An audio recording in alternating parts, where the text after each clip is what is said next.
Okay, so this whole opening sequence with the snow indoors. Now, all that snow and ice, wouldn't that like cause the wood to expand, and when it melts, the wood to contract, and it would be damaging to the wood? Not to mention when it all melts, that's like water all on that house, black mold. That room is destroyed, basically. How many times have I told you kids, make it snow outside?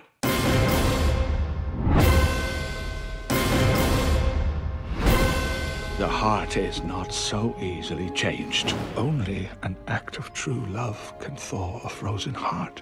Welcome to Durbania. I'm Durbin, and this is my spoiler talk retro review for Frozen. With Frozen 2 hitting the big screen this week, this was a perfect time to jump on Disney Plus and watch the first Frozen movie in preparation. And this was my second time watching the movie to do this review. I already did a theological analysis and I have that up, which you can check that out. I did that years ago, right before Moana. This movie I thought was a pretty good movie, but 2013 was 2 years BD, before Durbania. So I didn't go see this movie on opening weekend. And if you remember, when Frozen came out, the hype for this movie was unreal. I mean, it was super overhyped. I finally saw it when it came out on Blu-ray, and let me tell you, this movie had no chance whatsoever of living up to the extreme hype that this movie got. So even though you have that one side there where no, there is no way it lived up to that hype, and I felt that when I watched it. It's like, it's a good movie, but no, it's not worth the hype that it's been getting. But on the other hand, I liked what it did with the story. So I'm giving this movie a solid B. I liked what this movie did with our typical Disney princess feel. Because normally you have the Disney princess, something tragic happens to the parents, the princess meets the prince, falls in love on that exact same day, and true love's kiss breaks all curses. That's what I liked about this movie, is it took those expectations. It took those typical Disney princess tropes, and it played with our expectations with them, and then took that and turned it on its head and told a far better story and gave us a far better message about love and what love is. Love is putting someone else's needs before yours, like, you know, how Christoph brought you back here to Hans and left you forever. And so I thought that was fantastic, the way they told the story, and it was organic, and it was natural, and it fit. I think the characters in this movie are fantastic, and hands down, the best character in this movie, Sven. He is absolutely the best character, not only because of his humor and that he's funny and he acts like a giant dog, but ultimately, he's the true hero of this story. Without him, things would not have ended well. Think about it. So you have Christoph, who just dropped Anna off in the arms of Hans, and he just sacrificed his true love because he believed she was already in love with him, and he wanted to save her life. And he's walking up that hill alone and dejected, and it's Sven that turns Christoph around. It's Sven that keeps Christoph right there until he sees that snowstorm caused by Elsa starting to form.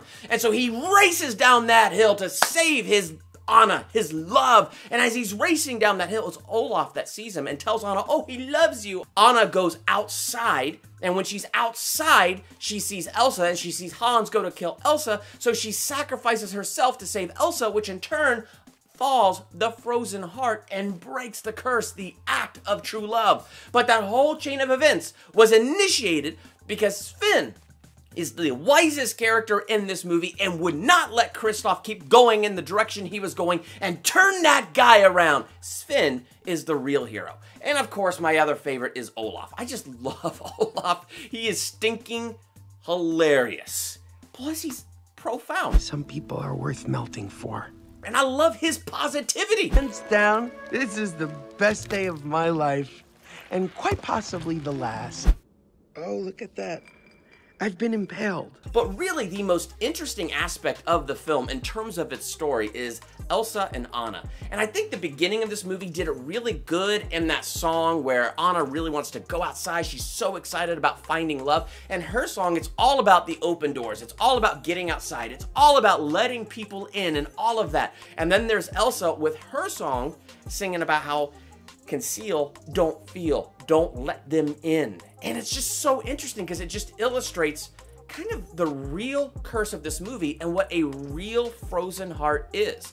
The Bible says that God has not given us a spirit of fear, but of power, love, and a sound mind. So the power, the love, the sound mind is what comes from God. Fear is what keeps us imprisoned. So what we see in the beginning of this is two sisters who love each other and they're best friends and they're playing, but her powers are growing, so they take her to see these trolls after she accidentally hurts Anna, hits her in the head with some magic. And here's where we really get into the true symbolism of what this movie is. She was only hit in the head and not the heart. Taking care of a frozen heart is much more difficult because the head can be persuaded. And I thought that right there was really powerful. But when the troll goes on to talk to Elsa and tell her fear will be her worst enemy because her powers seem to be connected to her emotions and all that stuff going on inside. So if she lets herself be ruled by fear and that's where her powers are coming from, of course it's going to be bad. But what do her parents do? They mean well. They truly do. And that's almost worse. It's almost worse when they mean well and do more to push her into the arms of fear than anything else. They were not wicked parents. They didn't lock her away in a room because they loved her. They wanted to help her learn to control her powers, just like that troll said. But in their minds, controlling the power was getting rid of it, concealing it, letting nobody see it, keeping everybody at arm's length so that they are safe from her. And so really, Elsa's got this frozen heart because in fear, she's had to push love out of her life for fear of hurting them. So as she's growing, yeah, she's got the love of her parents, but that love that she had between her and her sister that provided so much warmth in her life, so much warmth in her heart is cut off. So really, you see Elsa with this frozen heart. And then what you really see is Anna's heart beginning to freeze because the more she keeps coming and singing, let's build a snowman to her sister, and her sister doesn't answer her sister rejects her and has a door closed in her face, we see the impact of this. Because now we have a sister, Anna, who's starving for love, starving for affection. And you know, when you're starving and food is laid out in front of you, you're not thinking, is that food poisonous? No, you're starving, you're gonna eat the food. So the moment she goes outside and she's just starving for love and starving for affection and literally bumps into this prince, she doesn't even give it a second thought. She doesn't have the ability to think it through. It's incredibly naive, mostly because of how hungry she is for love. So there's no thinking it through. There's no caution. You mean to tell me you got engaged to someone you just met that day? Yes. Didn't your parents ever warn you about strangers? We see the two effects of this. That Anna is starving and so she's careless, and then you have Elsa who's just locking everybody out because she's just so darn afraid. Even her powerful Let It Go song, yes, it's about her embracing her identity, embracing who she is, and just, yes, here I am, look at my power. But she's still isolating herself. She's not going back to Arendelle because she's still afraid of hurting people. So as long as she's isolated, she can be herself and not have to hide. So where does sin thrive? It thrives in isolation. So fear is thriving in isolation. It's been thriving throughout her entire life, and it's become this massive stronghold in her life. But here's where the symbolism gets really heavy. In the beginning, Anna only hit in the head with some of this magic. But right there in the middle, the final time that Elsa pushes Anna out of her life, when she finds out she's frozen Arendelle and kind of thrown this eternal winter over everybody like the White Witch in the Chronicles of Narnia, in her fear of hurting Anna any further, she goes to push her out, but her fear becomes a self-fulfilling prophecy because then she strikes Anna in the heart with her magic. So the frozen heart that already had the seeds of frozenness in there because of so many times being pushed out and being locked out and just starving for love, got pushed out again and hit with that power, and now the freezingness is truly beginning. And I think what I really love about this movie is, again, the playing with the expectations. An act of true love is going to be the thing that breaks this curse and thaws a broken heart. So we find out how evil Hans is. If only there was someone out there who loved you. What a tool. And actually, I thought that was something done really, really well. Because when I was watching this for the first time and you had that love triangle of Anna and Hans and Kristoff, I was like, there's something fishy here.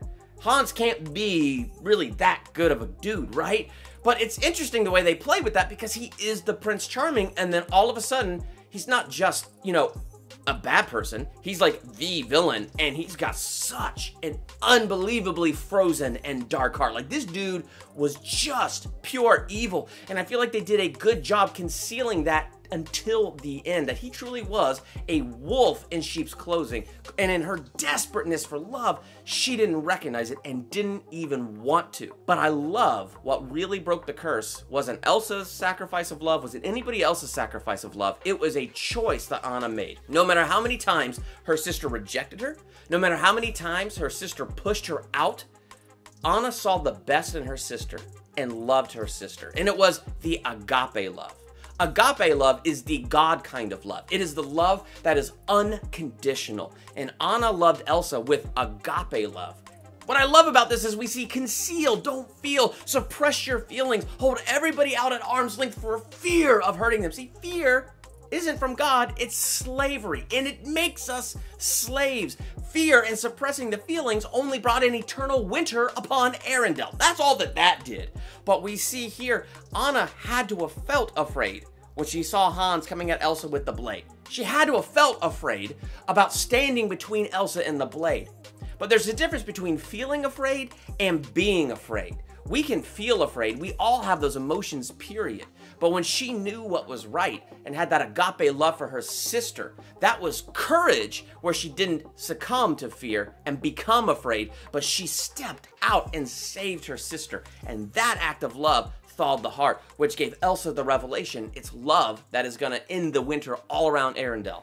Even more confirmation that really winter is just evil and terrible. So that's why this movie gets a solid B for me. It doesn't cross over to A because there's no way this movie was ever going to live up to the hype that it had when it first came out. It was just so overhyped. It never made it to that A range for me, but it never drops below the B range because I liked the story, I liked the sacrifice, I liked the message. So what did you think of Frozen? And are you excited to see Frozen 2? Let's talk about that in the comments. While you're there, hit the subscribe button to become a Durbanian, hit the bell by the subscribe button so you're notified for my next movie review like Frozen 2, ranking video, theological analysis, or anything else I do here. I'm Durbin.